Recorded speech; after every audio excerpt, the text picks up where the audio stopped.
Assalamualaikum warahmatullahi wabarakatuh. Waalaikumsalam warahmatullahi wabarakatuh. Waalaikumsalam warahmatullahi wabarakatuh. Waalaikumsalam. Sudah pada mandi semua ya? Sudah, Pak. Tapi belum sarapan. Silakan nanti sambil ngemil juga ada apa-apa. Saya akan melanjutkan materi kita yaitu sistem informasi dalam organisasi. Jadi seperti yang sudah pernah dulu awal-awal saya sampaikan bahwa sistem informasi ini bisa dikatakan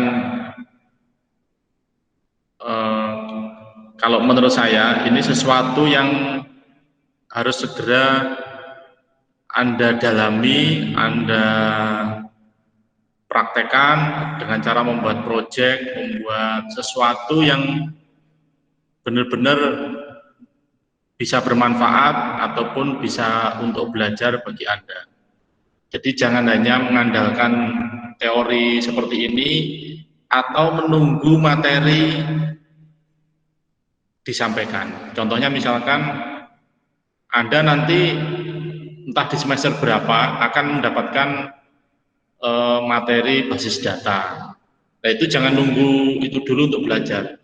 Mulai sekarang sudah harus belajar basis data, terus nanti ada bahasa pemrograman. Itu jangan nunggu nanti akan disampaikan. Nah, itu akan terlalu lama ya. Anda lebih baik sekarang belajar, nanti ketika disampaikan itu sudah memahami, sudah tidak asing dan bisa menjadikan perkuliahan itu sebagai sarana untuk mencari solusi. Jadi ketika Anda membuat proyek, Anda mengalami masalah, nah di perkuliahan itulah saat yang tepat untuk membahasnya, mencari solusi dan sebagainya. Itu ya. Saya akan masuk pada materi sistem informasi dalam organisasi.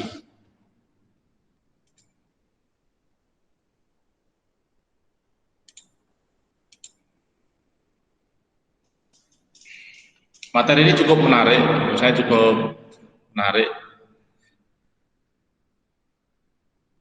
Yang akan dibahas sistem informasi manajemen dan SPK, sistem pendukung keputusan.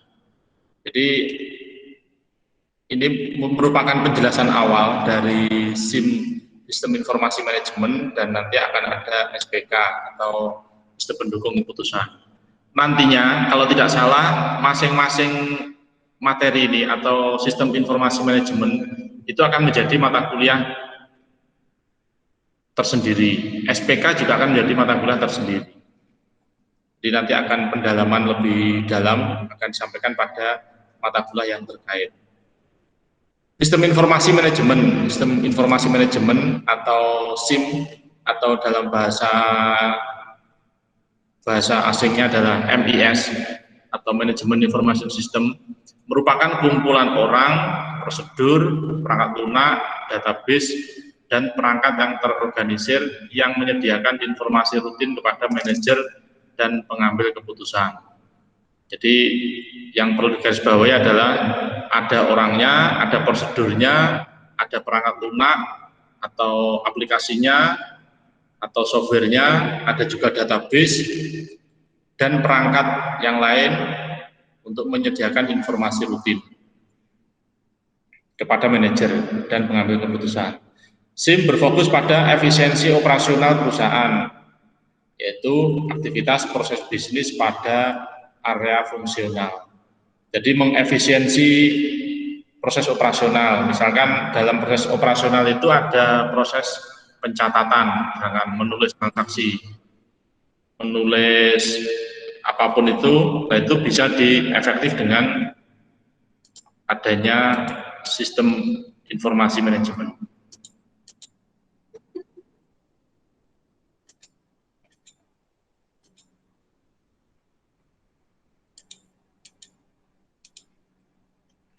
SIM biasanya menyediakan laporan standar yang dihasilkan dengan data dan informasi dari sistem pemrosesan transaksi. Jadi dalam SIM itu biasanya disebutkan ada laporan standar yang dihasilkan. Namun dalam prakteknya nanti tidak standar sesuatu yang sederhana ya, karena standarnya organisasi itu pasti berbeda-beda. Misalkan dalam standar toko atau toko di kelas menengah ke bawah atau toko misalkan di sekitar rumah kita itu akan berbeda standarnya dengan toko yang misalkan modern market atau toko dengan kapasitas yang besar, itu standarnya akan berbeda. Antara penjualan dengan misalkan perbankan, laporan standarnya juga akan berbeda. Perbankan dengan perusahaan jasa itu juga akan berbeda. Makanya standar di sini standar sesuai dengan organisasi yang ada.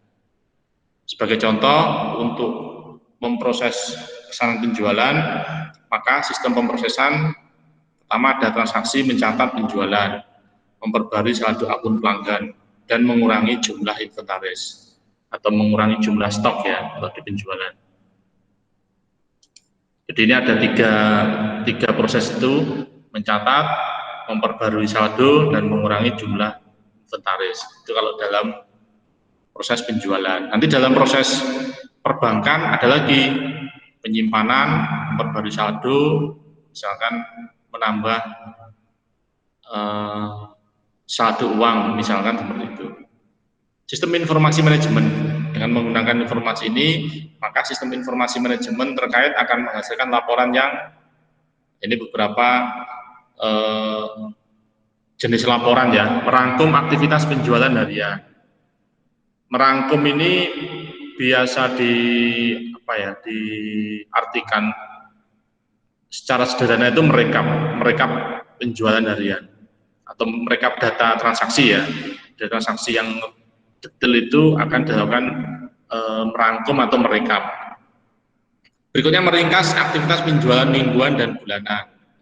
Membuat daftar pelanggan dengan saldo rekening yang telah jatuh tempo, membuat bagan produk yang laris atau cepat terjual, menyoroti item inventaris yang perlu disusun ulang.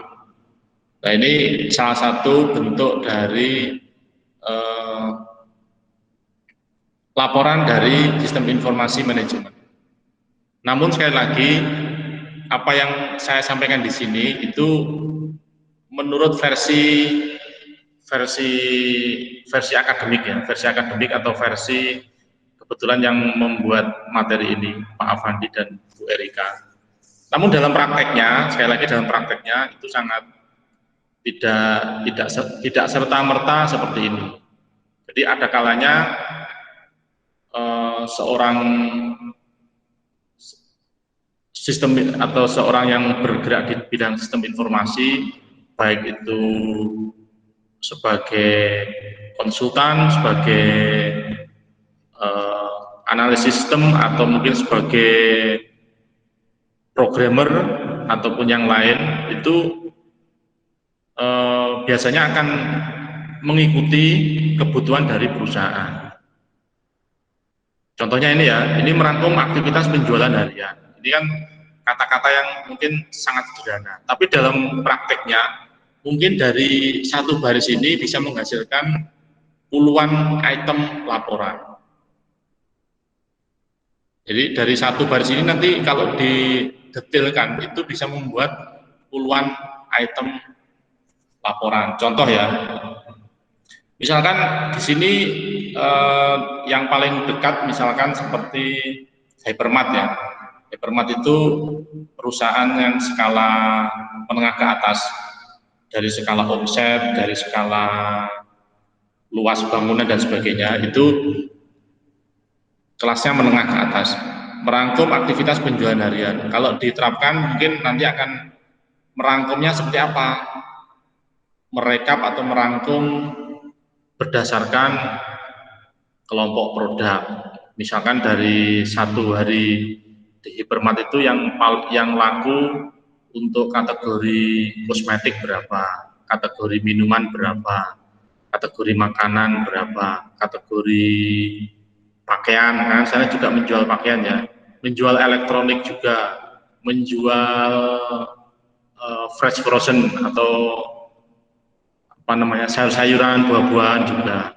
Itu akan banyak sekali pilihan-pilihan seperti itu. Terus nanti ada lagi merekap data atau merangkum aktivitas penjualan harian per kasir. Di sana ada banyak kasir. Per shift ada berapa shift. Per misalkan per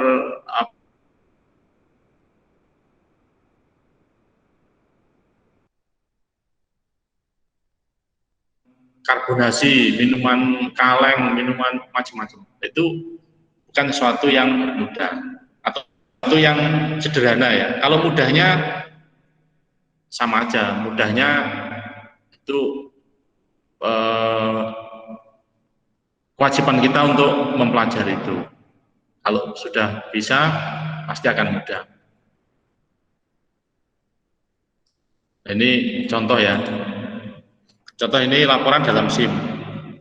Sistem informasi manajemen membuat 3 jenis laporan dasar: rinci, detailed, ringkasan, summary, atau pengecualian, exception. Contoh, detail flight report format untuk 30 Maret atau di data penerbangan ini ya. Flight origin flight penerbangan 1048 ini detail. Kelas number ada mulai kelas A ada 5 orang, kelas B 14, kelas C 89. Premier club member ini ada kelas A 1 dan seterusnya. Ini detail dari transaksi yang ada.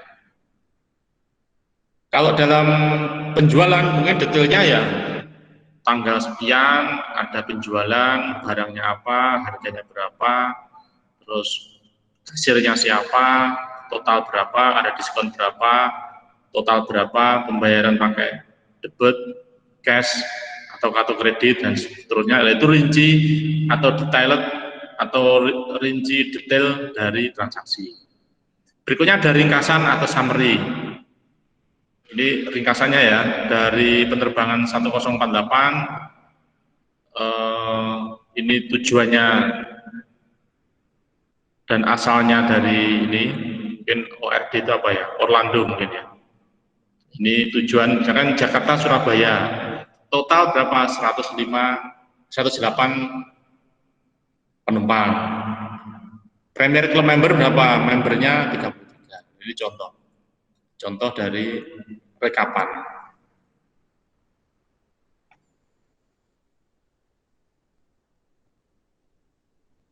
Terus berikutnya ada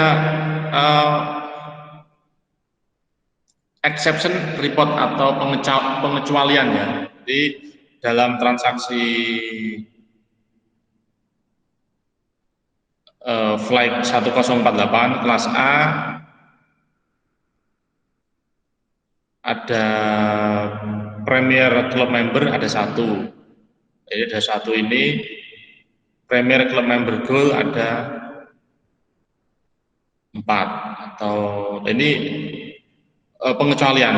Mungkin yang tidak melakukan penerbangan ya, member yang tidak melakukan penerbangan datanya seperti ini. Jadi ini ada yang melakukan penerbangan, ada yang ini pengecualian yang tidak melakukan penerbangan, misalkan seperti itu ya.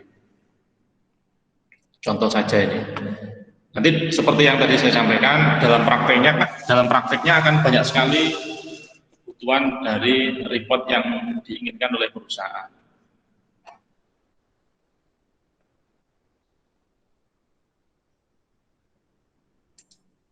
Dan menurut saya ini merupakan tantangan bagi mahasiswa, juga merupakan tantangan, juga merupakan kesempatan. Jadi seperti yang mungkin di awal dulu sudah pernah saya sampaikan, jadi saya dan banyak dosen yang lain mungkin ya, itu termasuk kalau dulu zaman mahasiswa, sistem informasi manajemen ini sesuatu yang apa ya, bisa istilahnya dalam perusahaan atau dalam bisnis itu sesuatu yang cepat untuk dijual atau mudah untuk dijual. Artinya apa?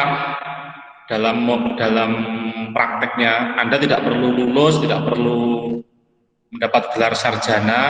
Kalau Anda sudah bisa membuat sistem informasi, bisa memasarkan, bisa mengimplementasikan, maka Anda sudah bisa mendapatkan uang dari sistem informasi.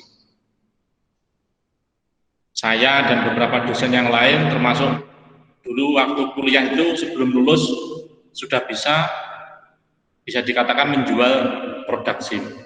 Itu membuat aplikasi, karena apa? Karena di sekitar kita itu perusahaan itu semakin lama semakin banyak, dan itu peluang bagi Anda semua. Beda lagi dengan contoh misalkan untuk Anda bisa bekerja di perusahaan, nah itu mungkin ada yang harus menunggu lulus dulu, mendapat ijazah S1, terus macam-macam ya, itu kalau Anda perusahaan, kalau di perusahaan. Tapi kalau Anda bekerja sebagai praktisi di bidang sistem informasi, inilah saatnya mungkin untuk mulai belajar. Jadi ditarget, misalkan semester ini harus bisa membuat project, misalkan penjualan. Nanti dikembangkan lagi pembuatan aplikasi berbasis web, dikembangkan lagi pembuatan aplikasi berbasis Android. Nah, itu kalau itu bisa tentu akan menghasilkan uang yang cukup besar ya, karena saya tahu peluangnya itu cukup besar.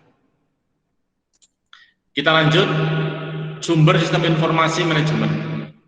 Jadi dalam sistem informasi manajemen itu ada beberapa sumber yang terkait dengan data ya.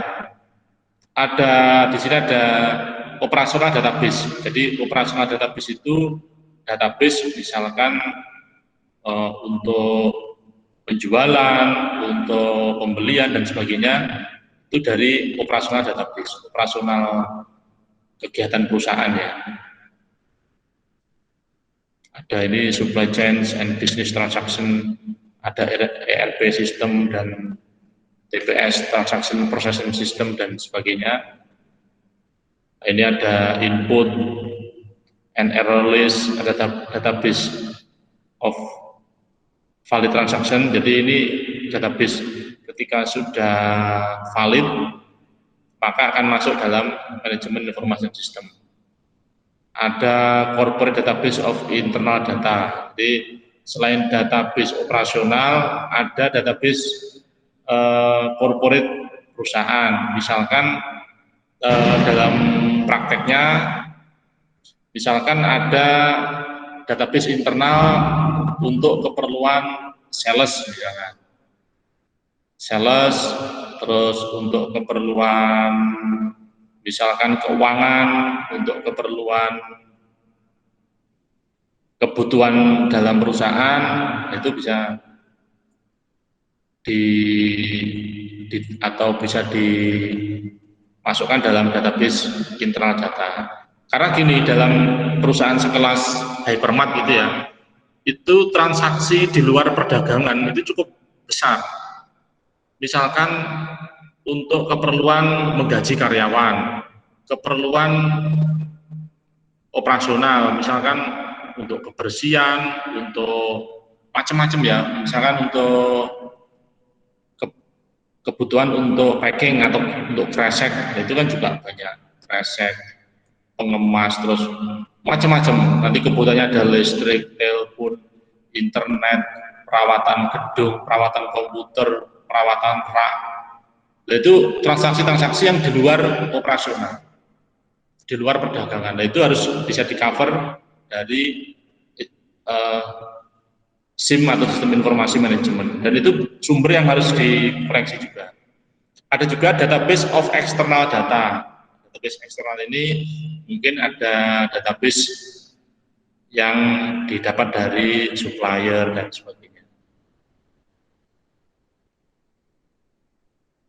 ada database, aplikasi database, ada corporate extranet, ini ada supplier and other stakeholders, employees, corporate decision support system yang nanti akan dibahas, executive support system dan specialist information system.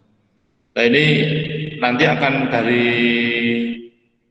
MES atau manajemen information system itu akan dikembangkan menjadi DSS, executive support system dan sebagainya.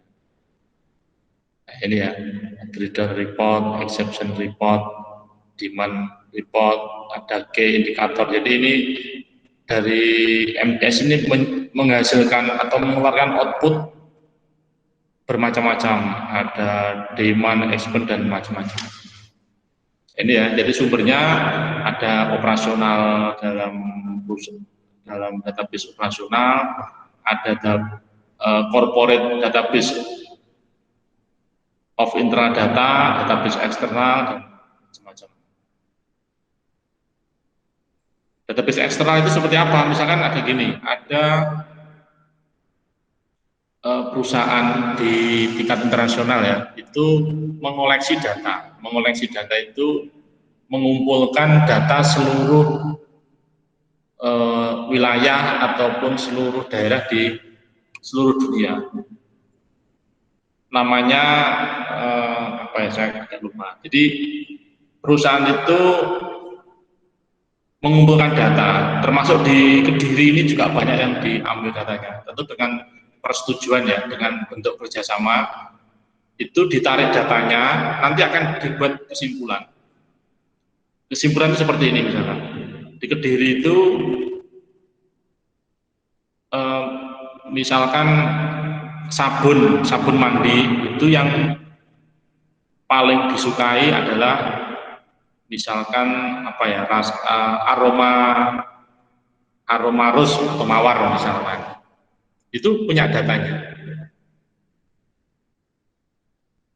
Terus misalkan di Kediri itu minyak goreng yang disukai yang kelas apa ya, misalkan kelas premium lah, misalkan contohnya ya. Itu ada perusahaan yang mengoleksi data itu.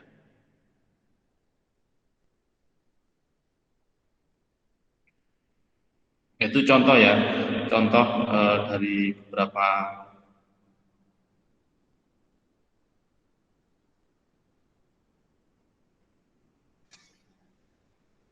perusahaan yang ada, yang banyak perusahaan yang mengoleksi data seperti itu, dan itu tingkatnya nasional bahkan sampai internasional.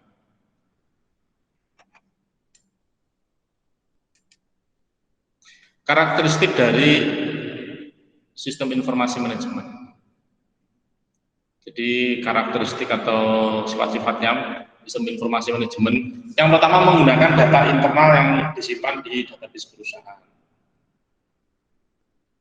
Menyediakan laporan dalam bentuk hard copy maupun soft copy. Jadi karakteristiknya itu SIM ini, sistem informasi manajemen itu menggunakan data internal, data perusahaan ya. Menyediakan laporan dalam bentuk hard copy atau soft copy, bisa dicetak, bisa filenya. Menyediakan laporan yang sesuai dengan standar perusahaan yang sifatnya terstruktur atau rutin. Berikutnya menyediakan layanan bagi pengguna untuk menyusun laporan sesuai kebutuhan, custom report. Jadi pengguna itu bisa membuat atau memodifikasi laporan sesuai kebutuhan, custom.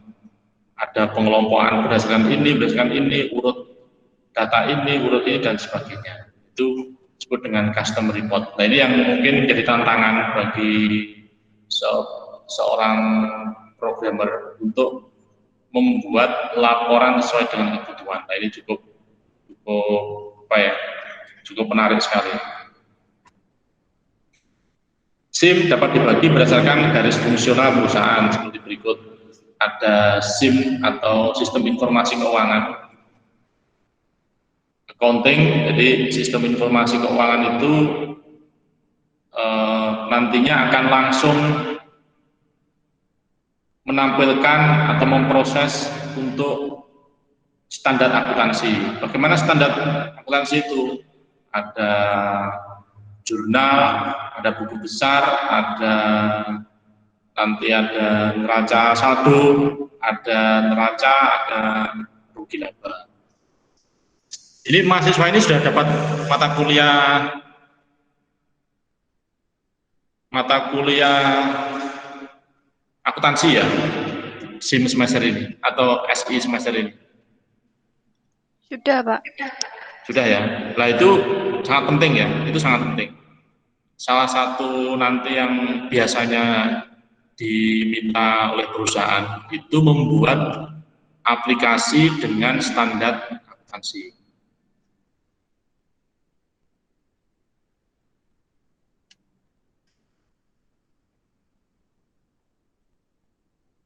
Jadi itu nanti menurut saya sangat penting.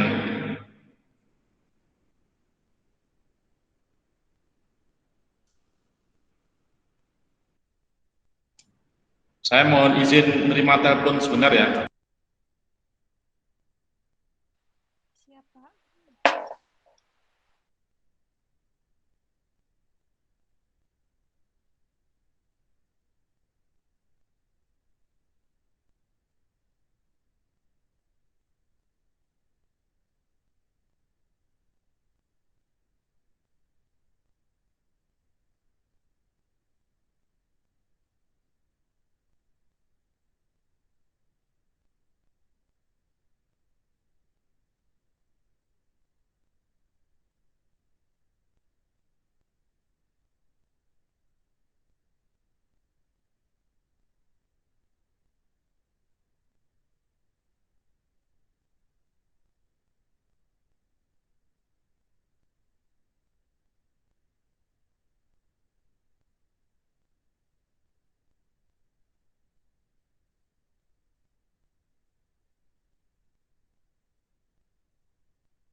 Saya lanjutkan ya.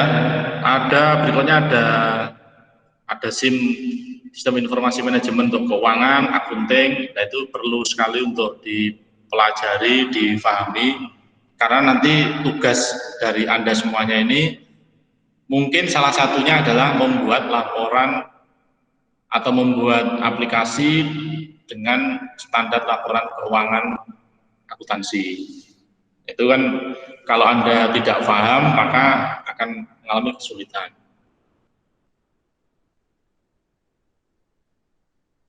Berikutnya ada sistem informasi manufaktur. Manufaktur itu industri, produksi, dan sebagainya, itu masuk dalam manufaktur. Itu nanti perlakuannya akan berbeda. Berbeda dengan perusahaan dagang, karena perusahaan dagang itu membeli produk jadi langsung dijual. Tapi kalau manufaktur berbeda, membeli bahan, diproduksi, setelah itu baru dijual. Nah, produksinya itu bisa bermacam-macam atau beberapa tahap. Ada yang salah satu barang itu tahap 1 langsung dijual. Ada tahap 1, 2, 3 baru dijual. Itu perlakuannya akan berbeda. Sistem informasi marketing. Marketing ini pemasaran ya. Jadi ada sistem informasi yang khusus untuk menangani pemasaran. Nanti akan pendataan tentang sales, target, omset, nah itu mungkin akan didata seperti itu. Terus nanti ada ketika sales mencapai target, maka dia akan mendapatkan komisi, mendapatkan fasilitas yang disediakan oleh perusahaan, misalkan. Begitu juga kalau misalkan marketing tidak sesuai target atau sales tidak sesuai dengan target, misalkan bagaimana perlakuannya, itu biasanya akan di spesialis dalam sistem informasi manajemen marketing. Berikutnya ada sistem informasi sumber daya manusia.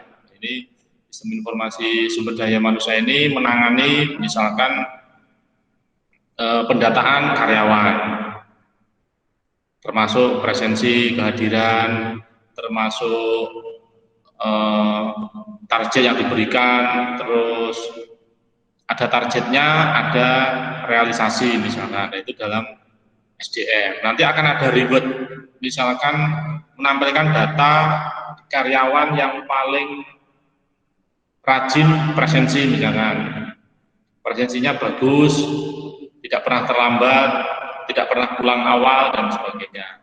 Termasuk presensi atau karyawan yang sering terlambat, sering pulang awal, itu akan menjadikan laporan ke manajer bidang SDM atau sumber daya. Atau dalam perusahaan itu ada yang menyebutkan HRD, Human Resource Development, atau Departemen HRD ya. Itu ada spesialis di bidang itu, atau sistem informasi sumber daya manusia. Nanti ada reward, kalau dia presensinya full, masuk terus, dapat komisi, misalkan uang transport ataupun apa sesuai dengan perusahaan. Dan SIM lain yang sesuai bentuk atau fungsional perusahaan. Nanti ada juga sistem informasi manajemen yang berbeda fungsional perusahaan. Berbeda bentuk ya, atau mungkin contohnya gini, sistem informasi administrasi misalkan di tingkat kelurahan, misalkan itu kan sebenarnya perlu dibuatkan sistem informasi juga. Tapi mungkin sudah ada ya, ada nanti aplikasi untuk surat masuk, surat keluar, ada kelahiran di tingkat desa ya, kelahiran, terus ada kematian, ada mutasi masuk, mutasi keluar. Itu pendataan atau proses yang rutin dilakukan. Itu perlu juga dibuatkan sistem informasi kalau belum ada. Nantinya akan terkoneksi dengan Dukcapil atau Dinas Kependudukan dan Catatan Sipil. Itu kalau bisa terkoneksi akan menjadikan sesuatu yang bermanfaat dan cukup bagus. Itu salah satu contoh dari bentuk atau fungsional lain dalam perusahaan.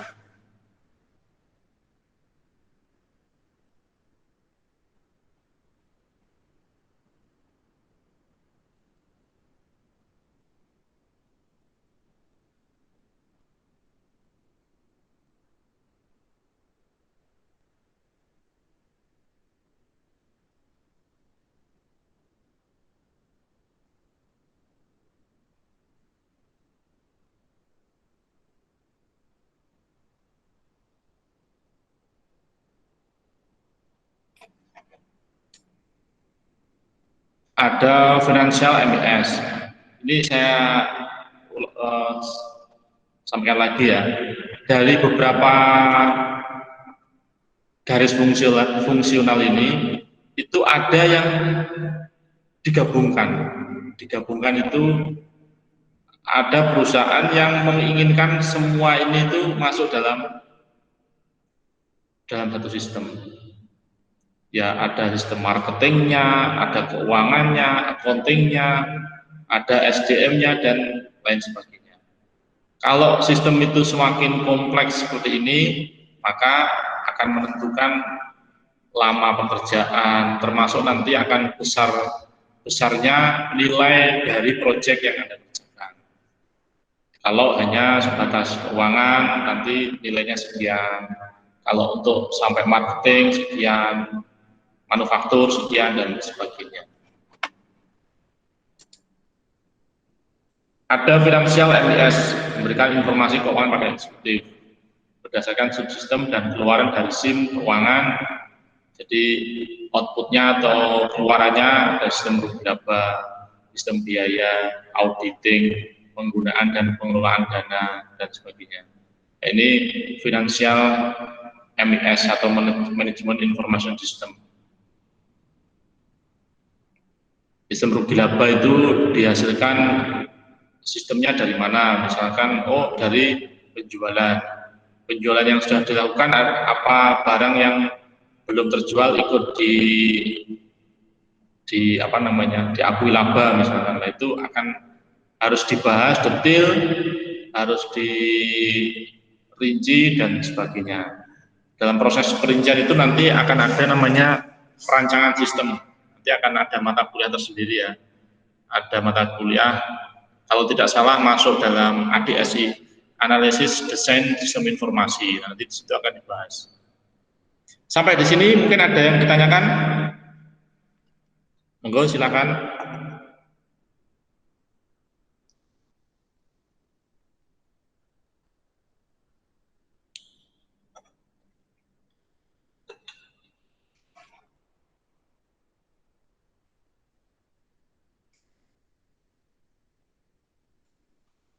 Dari sekian mahasiswa ini ada yang sudah bekerja ya?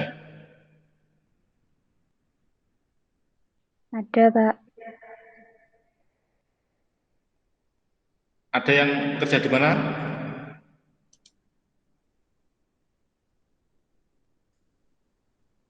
Di toko, Pak. Salah satu. Di mana, Mbak Ino Ibrahim ya? Di toko di mana, Mbak, kalau boleh tahu? Di daerah Kediri, Grogol, Pak. Oh, Grogol ya. Nah, itu kalau boleh tahu di sana apakah sudah menggunakan sistem informasi juga? Masih belum. Oh, masih belum? Nah, itu kalau Anda misalkan bekerja di sana atau seperti apa, lah itu bisa menjadi peluang bagi Anda. Coba nanti diberi penawaran atau gimana, nanti programnya kita kerjakan misalkan, dan nanti Mbak Ine dan teman-teman yang lain membuat tim, membuat proyek, nah itu bisa dijadikan sebagai latihan. Ingat, bisnis ataupun usaha membuat sistem itu berbeda dengan kalau Anda berbisnis sesuatu yang penjualan barang yang nyata ya. Misalkan Anda berbisnis misalkan jual kaos, nah itu kan jelas, produknya jelas, bisa dipegang. Mungkin kalau online ada fotonya, ada spesifikasi jelas tentang produk Anda.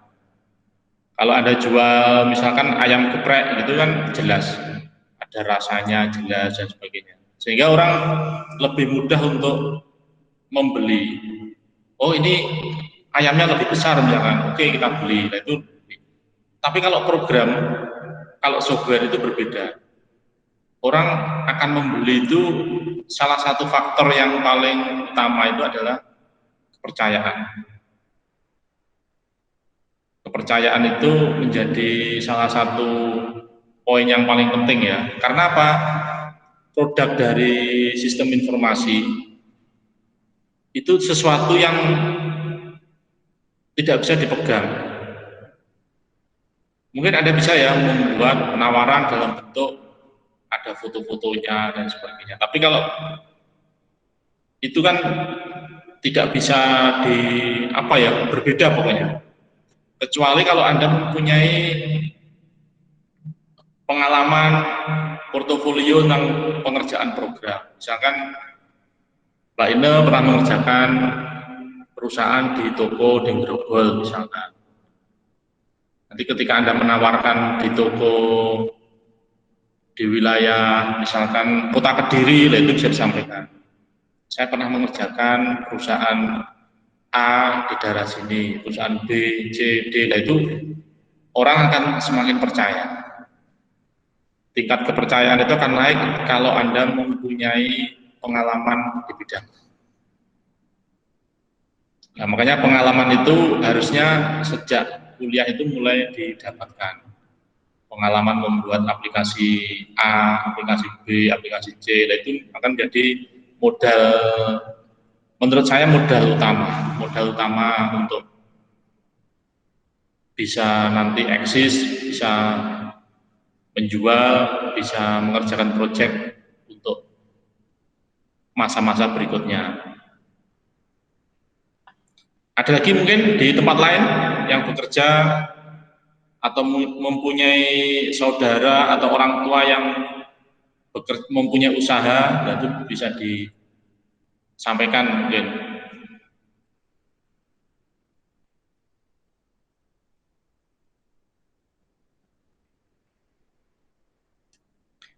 Karena gini, kalau tahap awal untuk coba-coba atau untuk belajar, untuk apa itu kalau punya teman atau punya saudara, punya orang tua itu akan lebih mudah.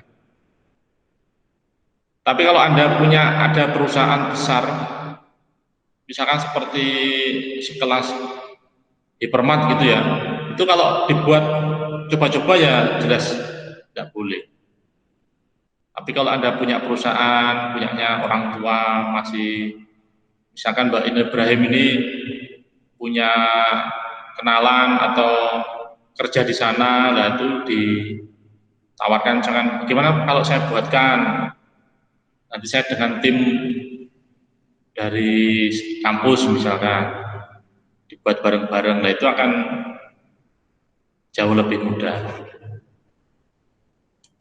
Silakan, mungkin ada lagi yang ingin ditanyakan?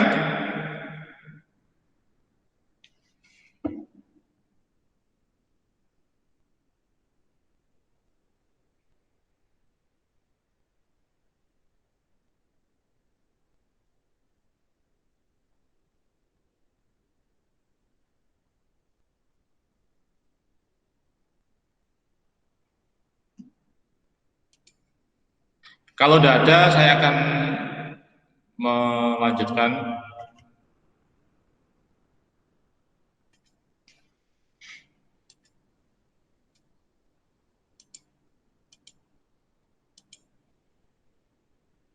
Jadi ini ya finansial MES untuk keuangan, ada sistem rugi laba, sistem biaya, auditing. Nah ini rugi laba ini tidak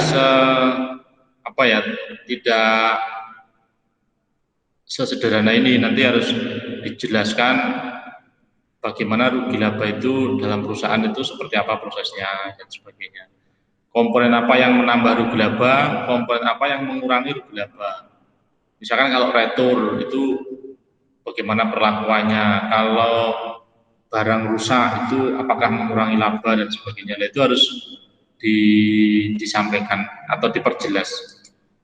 Berikutnya ada manufacturing MES atau manufacturing management information system. SIM manufaktur digunakan untuk memantau dan mengontrol aliran material, produk, dan layanan melalui organisasi. Subsistem dan keluaran informasi yang umum digunakan di bidang manufaktur adalah desain dan rekayasa. Jadi ini SIM untuk produksi ya, tadi saya sampaikan, termasuk mulai tahap desain dan rekayasa. Nah, ini sudah mulai dimasukkan dalam sistem.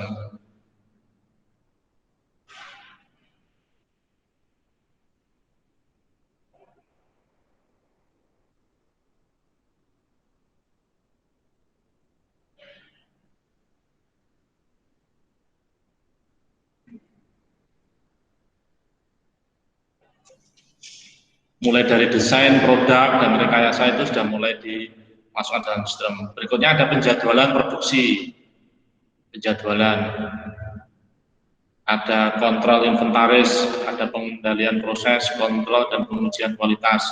Jadi dalam produksi itu cukup apa ya? Karena saya kebetulan juga pernah membuat aplikasi untuk manufaktur, itu ternyata tidak sesederhana yang dibayangkan, tapi juga tidak terlalu sulit ya.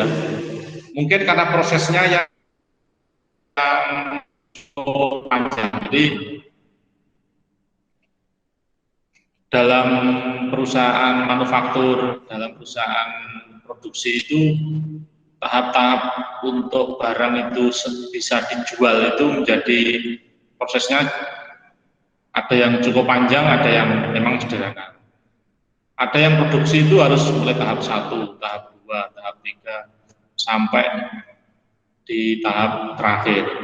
Masing-masing tahap itu memiliki jeda waktu, misalkan. Contoh ya, saya pernah mengerjakan produksi kerupuk.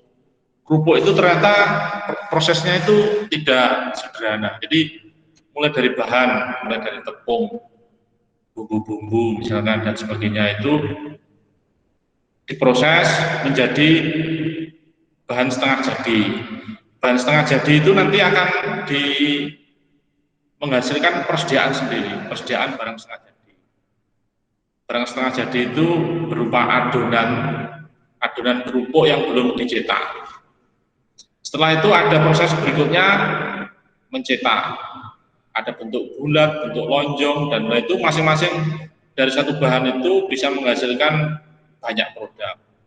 Produk yang lonjong, yang bulat, yang bentuk bintang, dan macam-macam. Itu dari satu bahan setengah jadi. Dari bahan yang sudah dibuat tadi menghasilkan tadi itu ya, model bentuk bintang, bulat dan sebagainya. Dari situ ada yang langsung bisa dijual. Ada langsung bisa dijual, jadi stoknya berkurang. Ada yang masuk produksi lagi setelah berbentuk sesuai dengan prosesnya. Itu ada yang diproduksi lagi untuk digoreng misalkan. Nah, itu akan berbeda lagi. Sama juga ketika misalkan pernah juga saya mengerjakan pabrik snack atau makanan kecil itu juga sama, dari bahan baku nanti jadi bahan setengah jadi. Bahan setengah jadi itu ada yang langsung dijual, ada yang diproduksi lagi dari bahan jadi. Bahan jadi itu ada yang dikemas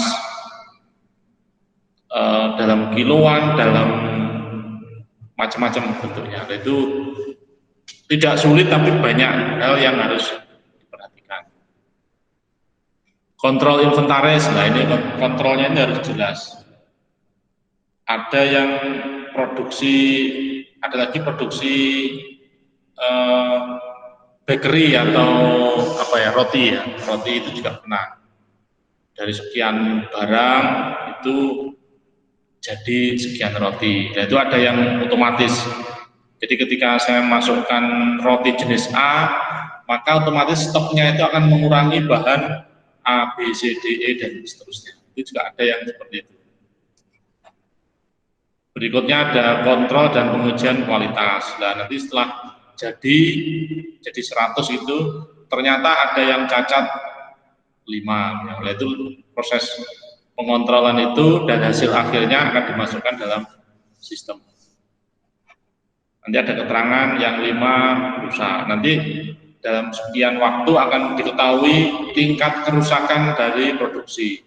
Oh ternyata dalam sekali produksi itu mengalami kegagalan 2% misalkan, atau yang rusak itu 2%. Nah, itu harus menjadi pertimbangan dalam menentukan harga. Berikutnya ada marketing MIS. Nah ini contohnya ya. Subsistemnya ada penelitian, pengembangan, promosi, periklanan, harga produk, analisis penjualan. Si marketing mendukung aktivitas manajerial dalam pengembangan produk, distribusi, keputusan harga, efektivitas promosi, dan peramalan penjualan. Jadi marketing ini biasanya itu sudah satu paket dengan transaksi yang lain. Jadi satu paket dengan penjualan dalam.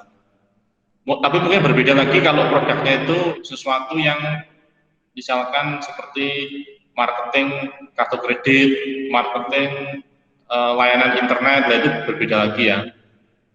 Itu berbeda lagi. Ada banyak nanti yang dibahas dalam marketing MIS ini. Misalkan ada customer yang prospek atau memiliki kemungkinan untuk membeli produk, itu ada analisisnya dan sebagainya. Itu jadi cukup menarik ya. Ada lagi human resource MIS atau tadi ya HRD tadi ya. SIM ini fokus pada aktivitas yang berhubungan dengan karyawan dan juga karyawan berpotensi atau karyawan yang memiliki poin yang bagus ya. Subsistem dari sistem ini atau rincian dari sistem ini ada perencanaan SDM, ada seleksi dan perekrutan, ada pelatihan dan inventaris, keterampilan, penjadwalan dan penempatan kerja, upah dan administrasi gaji dan penempatan. Nah, ini menjadi subsistem dalam perusahaan. Jadi mulai dari perencanaan sumber daya, seleksi, pelatihan, penjadwalan, upah, dan penempatan itu ditangani dalam satu sistem, yaitu Human Resource Management Information System. Berikutnya ini ada SPK atau Sistem Pendukung Keputusan. SPK ini dalam bahasa asingnya itu biasa disebut dengan DSS atau Decision Support System. Itu sama dengan SPK ya. Decision Support System. Jadi namanya pendukung itu bukan menjadi penentu ya. Artinya gini. Namanya pendukung keputusan itu dalam prakteknya nanti adalah untuk mendukung. Jadi yang menentukan atau melaksanakan dan menentukan keputusan itu adalah tetap manusianya. Jadi sistem itu hanya menyampaikan atau hanya mendukung aja. Jadi dari data yang didapat maka tepatnya seperti ini. Keputusannya seperti apa? Nah, itu nanti manusia yang akan memutuskan. Pengambilan keputusan seringkali dilakukan dengan cara mengikuti cara lama atau konvensional, beberapa hal berikut: kebiasaan, menggunakan aktivitas yang biasanya pernah dilakukan, masalah yang sama diselesaikan dengan cara yang sama. Pengalaman, menggunakan pengalaman lampau untuk mencoba menyelesaikan masalah. Intuisi itu apa ya? Intuisi itu semacam feeling lah istilahnya. Berdasarkan kebiasaan yang menjadi pengalaman sehingga menjadi suatu intuisi dalam mengambil keputusan. Jadi kebiasaan, contohnya gini, dalam menentukan kenaikan jabatan misalkan. Dalam penentuan kenaikan jabatan itu biasanya gimana kalau di cara konvensional ya? Itu misalkan harus memiliki pengalaman kerja sekian, menduduki jabatan A, B, C, D dan seterusnya.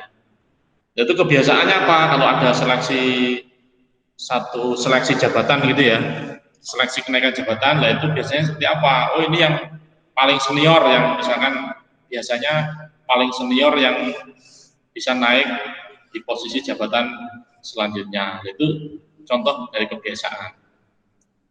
Nanti akan ada perbedaan bagaimana menggunakan SPK atau Decision Support System.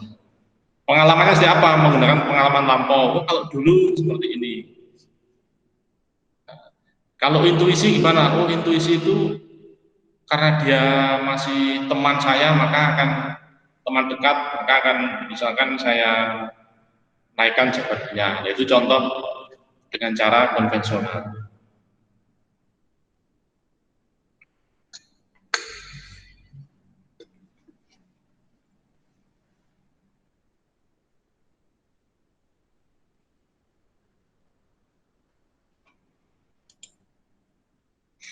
Berikutnya ini pengambilan keputusan dan pemecahan masalah. Setiap organisasi membutuhkan pengambilan keputusan yang efektif. Dalam banyak kasus, perencanaan strategis dan tujuan keseluruhan organisasi menentukan arah pengambilan dan pembuatan keputusan. Banyak masalah organisasi yang sifatnya tidak terstruktur, sesuatu yang baru, sehingga tidak bisa menggunakan cara lama. Kalau tadi sudah disebutkan beberapa cara, ada pengalaman, ada kebiasaan, ada intuisi. Bagaimana kalau keputusan itu satu yang baru, tidak punya pengalaman dan sebagainya? Itu perlu menggunakan DSS. Jadi contohnya ya, contoh penggunaan DSS. DSS itu bisa diterapkan seperti ini misalkan. Sebuah perusahaan akan misalkan menaikkan jabatan ya, ada kenaikan jabatan atau melakukan apa ya, menaikkan jabatan, misalkan ada posisi misalkan di akademik itu misalkan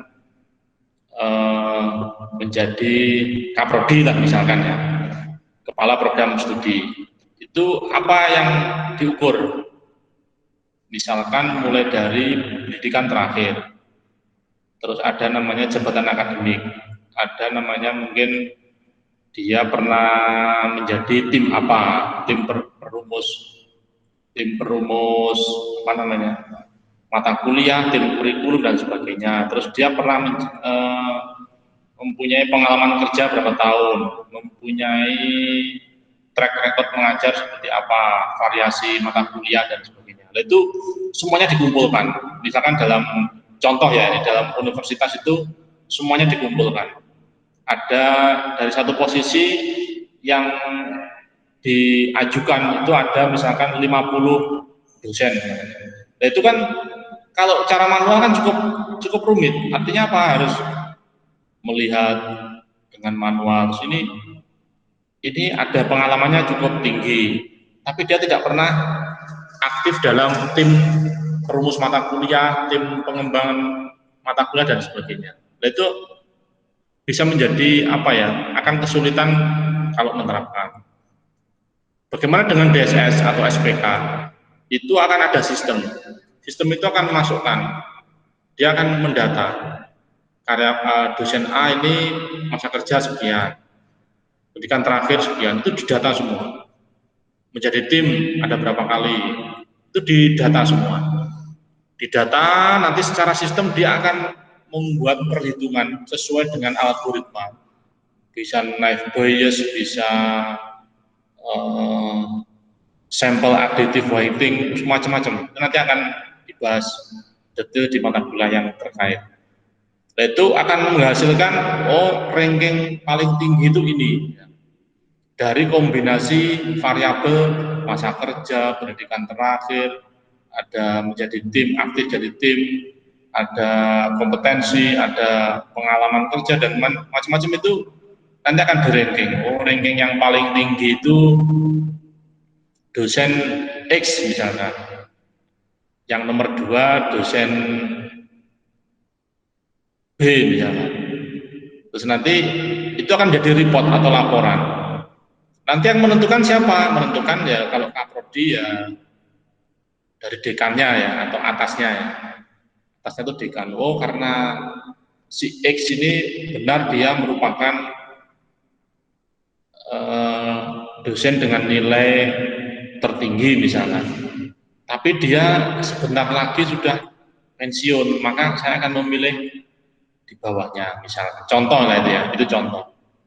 Berarti yang menentukan tetap menggunakan sistem penunjang keputusan atau pendukung keputusan untuk melihat hasilnya, tapi yang menentukan tetap yang mempunyai hak atau DK-nya. Meskipun di situ ranking satunya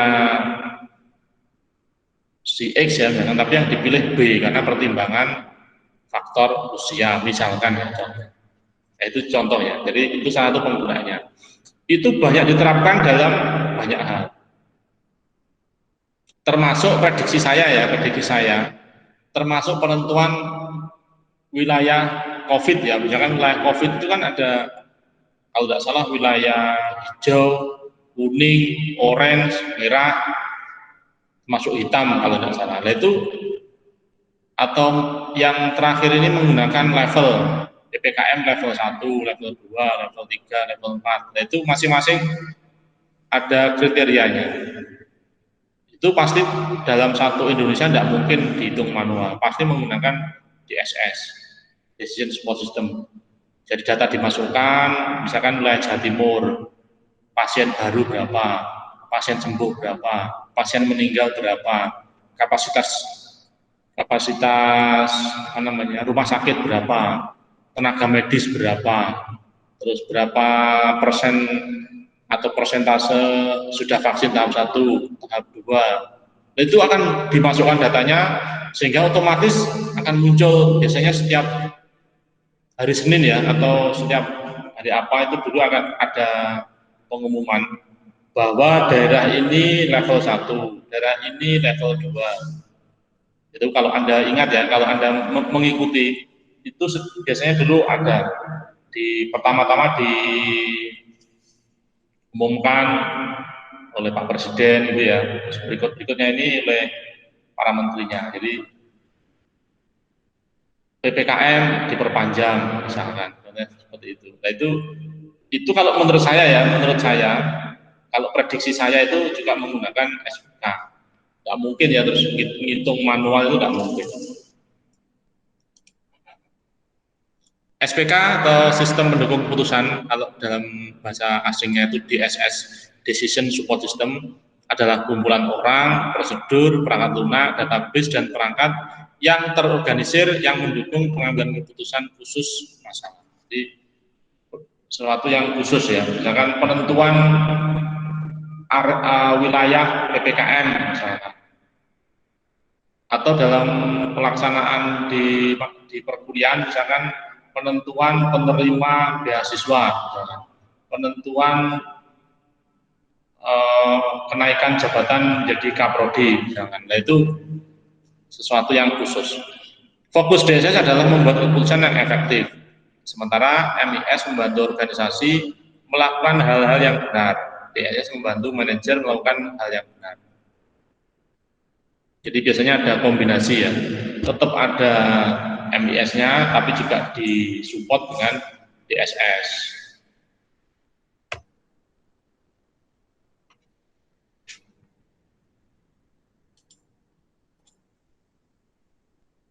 Saya minta izin dulu untuk break 5 menit. Saya akan ke toilet, nanti akan dilanjutkan setelah 5 menit lagi.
Saya lanjutkan ya.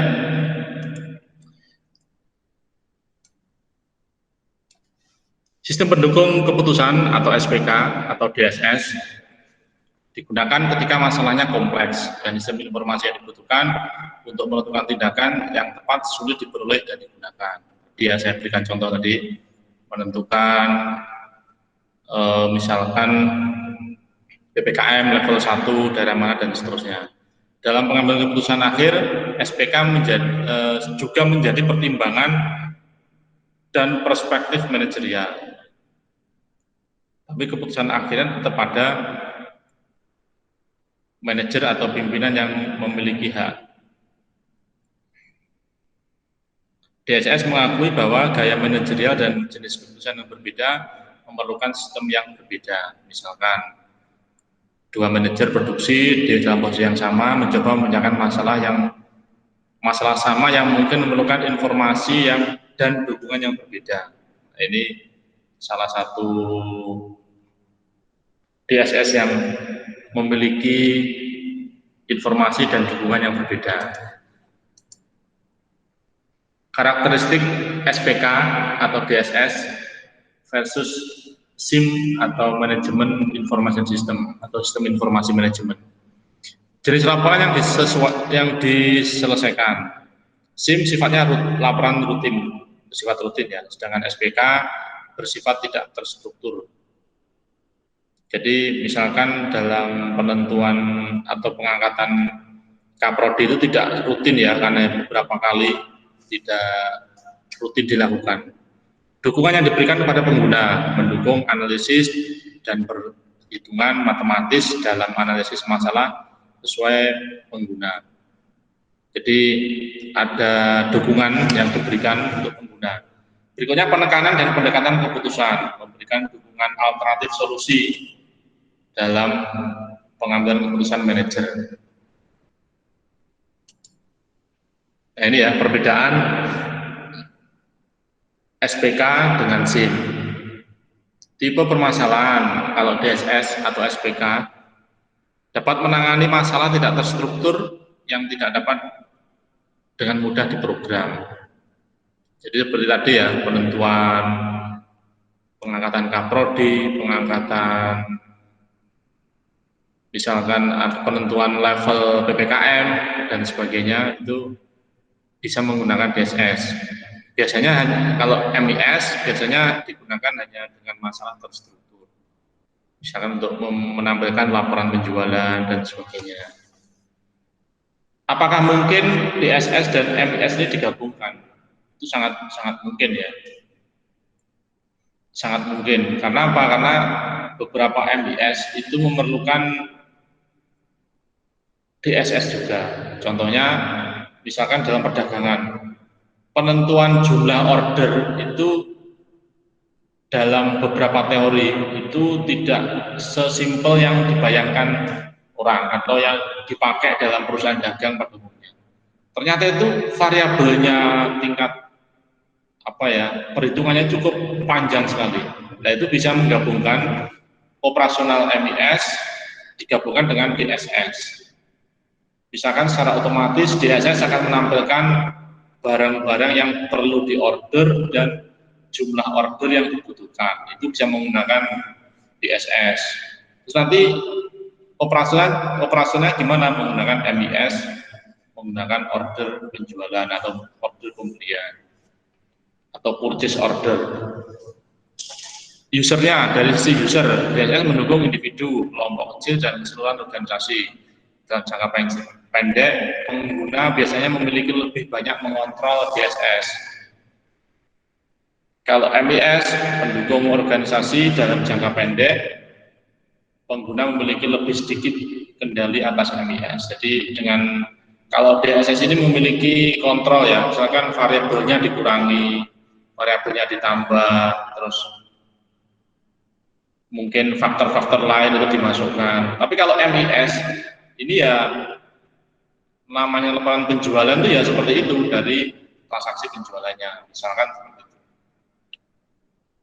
support atau mendukung, DSS mendukung semua aspek dan fase pengambilan keputusan. Dia tidak menggantikan pembuat keputusan orang ini ya, tidak menggantikan pembuat keputusan, orang tetap membuat keputusan. Jadi yang DSS ini tidak menggantikan, tapi hanya mendukung. Yang membuat keputusan tetap orang. Kalau dalam MIS, Manajemen Informasi Sistem atau SIM, beberapa sistem membuat keputusan otomatis dan menggantikan pembuat keputusan manusia. Jadi contohnya ya, misalkan otomatis,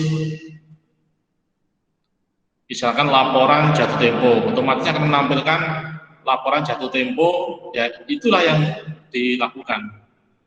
Tidak harus dipikirkan lagi, tidak, karena sudah otomatis menggantikan keputusan manusia. Empasis atau tekanan, menekankan keputusan aktual dan gaya mengambil keputusan.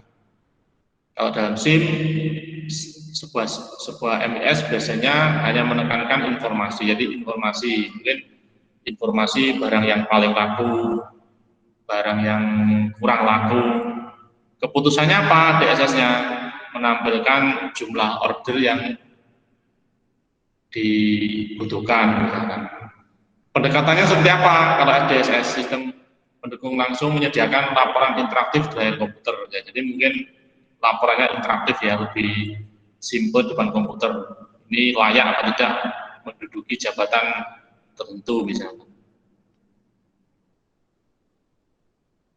Ini ada yang menggunakan laporan secara teratur dan sebagainya ya. Dari sistem, perusahaan komputer menyediakan dukungan dan online terhubung ke sistem komputer, memberikan hasil langsung ya. Kalau MIS, laporan tercetak dikirimkan manajer sekali seminggu. Nah ini dalam teori ya, prakteknya mungkin ya setiap hari, bisa setiap jam dan sebagainya. Berikutnya kecepatan. Biasanya fleksibel, dapat diimplementasikan oleh pengguna. Biasanya dibutuhkan lebih sedikit waktu untuk dikembangkan. Ini waktu respon MIS biasanya lebih lama. Kalau proses pengembangannya mungkin iya ya, tapi kalau dalam proses menghitung merekap tadi itu ya cepat, harusnya cepat. Karena komputer itu seperti,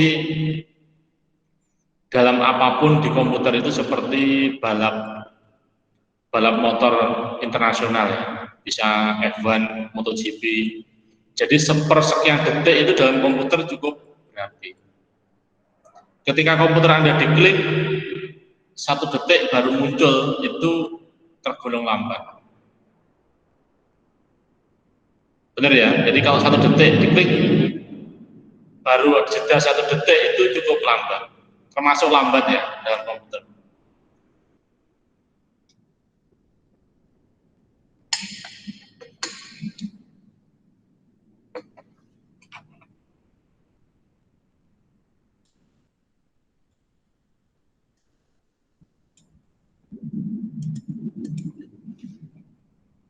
Berikutnya output DSS biasanya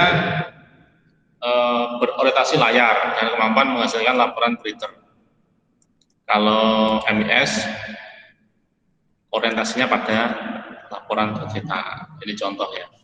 Sedangkan pengembangan DSS biasanya lebih terlibat langsung dalam pengembangannya.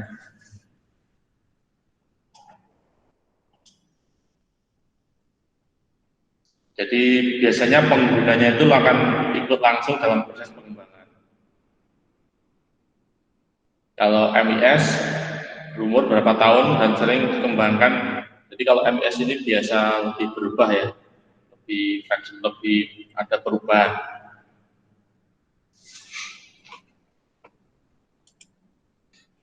Berikutnya ini komponen dalam SPK, ada database, ada model base. Lah model base ini yang menjadi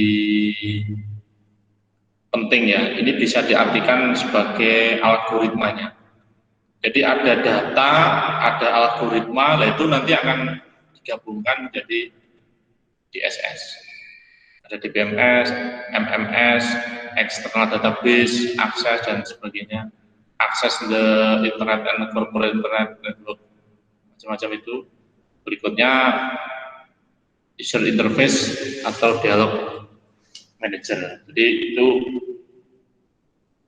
salah satu komponen dari SPK atau DSS. Ini database DSS memungkinkan manajer dan pengambil keputusan untuk melakukan analisis kualitatif pada data yang disimpan di database perusahaan. Dapat juga digunakan untuk menghubungkan database eksternal. Jadi sebelum diputuskan itu bisa dianalisis dulu. Ini kenapa kok hasilnya seperti ini? Nah, itu bisa dijelaskan secara sistem tentang alurnya, tentang analisisnya dan sebagainya. Basis model, jadi kalau memungkinkan manajer dan pengambil keputusan untuk tampil analisis kuantitatif baik data internal maupun data eksternal. DSS berdasarkan model, melakukan analisis matematis atau kuantitatif, perangkat lunak manajemen model atau MMS, manajemen model sistem mengkoordinasikan pengguna model dalam DSS. Nah ini ya basis modelnya, finansial, statistikal, grafikal, dan sebagainya ini. Silakan, mungkin ada yang ditanyakan.